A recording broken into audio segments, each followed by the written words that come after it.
چونکہ اس کی ڈیمانڈ بھی کافی دفعہ ہوئی کہ اعلیٰ حضرت امام اہل سنت کا جو کلام اتنا مشہور ہے کہ ہر جگہ پہ یہ کلام پڑھا جا رہا ہے اور عرب و عجم کے اندر یہ کلام مشہور ہے،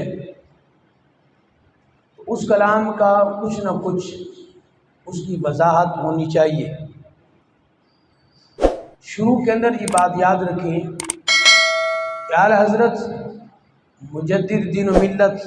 امام احمد رضا خان فاضل بریلی، آپ کو اللہ نے جو رتبہ اور جو مقام دیا وہ اتنا بلند ہے، ویسے تو محتاج ہی نہیں ہے کہ اس بات کو بیان کیا جائے، ہر شخص اس بات سے واقف ہے کہ اعلیٰ حضرت امام اہل سنت نے کس طرح دین کی خدمات، آپ نے کس طرح اللہ تبارک و تعالیٰ کی الوہیت، حضور کی رسالت،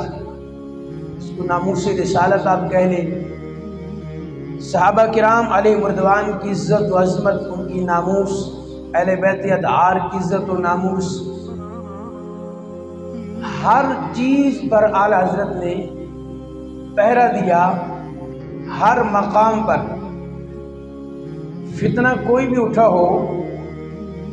اس کا جواب آپ کے دور مبارک میں ہمیں نظر آتا ہے کہ فتنہ کوئی بھی ہو، جو جواب دے رہا ہوتا ہے وہ صرف اور صرف اعلیٰ حضرت امام اہل سنت ہے۔ اللہ نے آپ کو یہ مقام اور رتبہ دیا، ہر فتنے کا جواب آپ نے دیا، اور ایسا جواب دیا کہ آج تک اتنا عرصہ گزرنے کے بعد بھی کسی کو دوبارہ ہمت نہیں ہوئی کہ وہ آپ کے رد کا جواب لکھ سکے۔ اس حوالے سے ہمیں یہ بات بھی ذہن نشین رکھنی چاہیے کہ اعلیٰ حضرت امام اہل سنت وہ ہستی ہیں کہ جنہوں نے ہر میدان کے اندر اپنا لوہا منوایا ہے، ہر میدان کے اندر، فتویٰ کی فیلڈ ہو، افتاء کی جو فیلڈ ہے، اس کے اندر فتاوی رضویہ شریف اس پر بالکل شاہد ہے اور گواہ ہے۔ 30 جلدوں کے اندر یا 33 جلدوں کے اندر آپ نے وہ فتاوی لکھا اور آج مارکیٹ کے اندر موجود ہے۔ اتنا مستند اور اتنے دلائل اور ہر نئے مسئلے پر آپ کی گفتگو کمال ہے اپنی جگہ، اور کتاب لکھنے کی بات ہو تو 1000 کے قریب آپ نے کتابیں لکھی۔ شاعری کی بات ہو جو آج کا ہمارا موضوع ہے، تو شاعری کے اندر بھی حیران کن حد تک آپ نے کمال کیا، کیونکہ جو افتاء کی فیلڈ سے تعلق رکھنے والا ہو اور جو ہر فتنے کا رد کرنے والا ہو، اس کے پاس اتنا وقت ہی نہیں ہوتا کہ وہ شاعری کے اندر اس انداز کے اندر حضور کی نعت، حضور کی تعریف، اور وہ بھی اس کمال درجے کی کہ ہر کلام اپنی جگہ پہ کمال ہے، یہ اور حیران کن بات ہے۔ عموماً فقہاء کے پاس وقت نہیں ہوتا، آپ اتنے بڑے فقیہ ہو کر آپ نے شاعری کے اندر وہ کلام چھوڑے ہیں کہ انسان کی عقل دنگ اور حیران ہے۔ آپ کا ہر شعر کسی نہ کسی آیت، کسی نہ کسی حدیث، کسی روایت، کسی واقعے کی طرف اشارہ کرتا ہوا نظر آتا ہے۔ آپ کا ہر شعر، یہ اسی حیران کن بات ہے کہ شعر بھی لکھا ہو اور کوئی نہ کوئی آیت، حدیث، روایت، واقعہ اس کی طرف اشارہ کیا ہو۔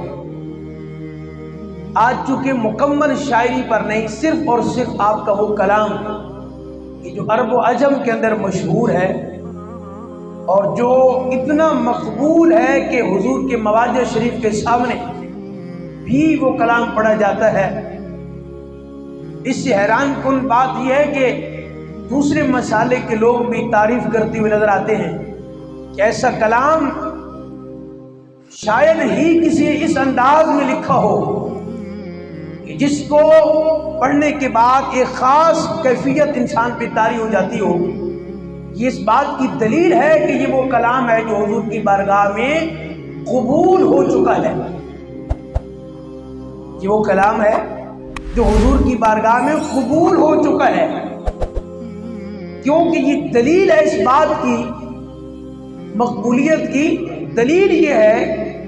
کہ دوسرے مسالک کے لوگ پڑھ کے کہہ رہے ہیں کہ اگر حضور کے روضہ کے سامنے آپ جائیں اور آپ کی کیفیت نہ بن رہی ہو تو اعلی حضرت کا صلاۃ والسلام پڑھ لیا جائے۔ محبت سے ذرا کہہ دیجیے سبحان اللہ۔ یہ وہ کلام جس کے چند اشعار، کیونکہ ایک ایک شعر پر بھی گھنٹوں گفتگو ہو سکتی ہے کہ آپ نے یہ شعر کہاں سے لیا ہے، کون سی آیت، کون سی حدیث، بلکہ کون سی احادیث اس پر دلالت کرتی ہیں، ایک ایک شعر پر گفتگو ہو سکتی ہے۔ ہمارے ہاں ایک تو یہ کہ اعلی حضرت کا جو صلاۃ والسلام ہے وہ سرے سے پڑھا ہی نہیں جاتا، یعنی صرف مصطفیٰ جان رحمت پہ لاکھوں السلام، شمع بزم ہدایت پہ لاکھوں السلام تو پڑھا جاتا ہے، لیکن اس کے آگے پھر باقی سارے اشعار جو ہے وہ اعلی حضرت کے نہیں ہیں۔ اکثر مقام پہ وہ دوسرے لوگوں نے جو اشعار بیچ میں لکھے وہ پھر اس کے اندر پڑھے جاتے ہیں۔ اعلی حضرت کے اشعار ایک ایک شعر یقین جانیے اپنی جگہ پہ کمال رکھتا ہے، کمال، اور یہ اللہ نے آپ ہی کو کمال عطا فرمایا۔ اس پر ایک اور عجیب و حیران کن بات ہے، آپ نے دیکھا ہوگا کہ اعلی حضرت کا صلاۃ والسلام عربی لوگ بھی پڑھ رہے ہیں، عرب کے لوگ اور اسی طرح جو ہے نا ترک لوگ اور باہر جتنے ممالک ہیں ہر جگہ اعلی حضرت کا یہ صلاۃ والسلام پڑھا جا رہا ہے اور ایک خاص وجدانی کیفیت میں پڑھا جا رہا ہے، حالانکہ ان کی تو زبان ہی نہیں ہے۔ تو اعلی حضرت کا کلام وہ کیوں پڑھ رہے ہیں جبکہ ان کی زبان ہی کوئی اور ہے؟ تو کہا یہ دوسری دلیل ہے آپ کے کلام کی کہ یہ وہ کلام ہے جس کو اللہ نے اس کے محبوب نے قبول فرما لیا، کہ غیر جو لوگ ہیں وہ بھی پڑھ رہے ہیں، غیر سے مراد کی جو ہماری زبان نہیں جانتے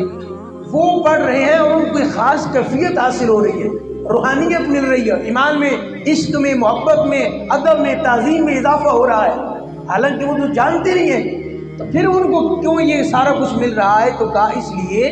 یہ کلام حضور کی بارگاہ میں مقبول ہو چکا ہے، اسی وجہ سے جو بھی پڑھتا ہے ایک خاص کیفیت طاری ہو جاتی ہے۔ اعلی حضرت امام اہل سنت کو اللہ نے یہ رتبہ اور مقام دیا ہے، آپ نے وہ شاعری کی ہے، اور یہ صلاۃ والسلام تو یقین جانیے چونکہ 2-3 اشعار ہی پر ہم باس کر سکیں گے، اتنے زیادہ اشعار ہیں کہ کئی جمعے آپ پڑھاتے رہیں، وہ یعنی صلاۃ والسلام اس کی تشریح اگر آپ کرنا چاہیں مختصر بھی تو بھی کئی جمعے آپ اس پر بیان کر سکتے ہیں، وہ ختم نہیں ہوگا۔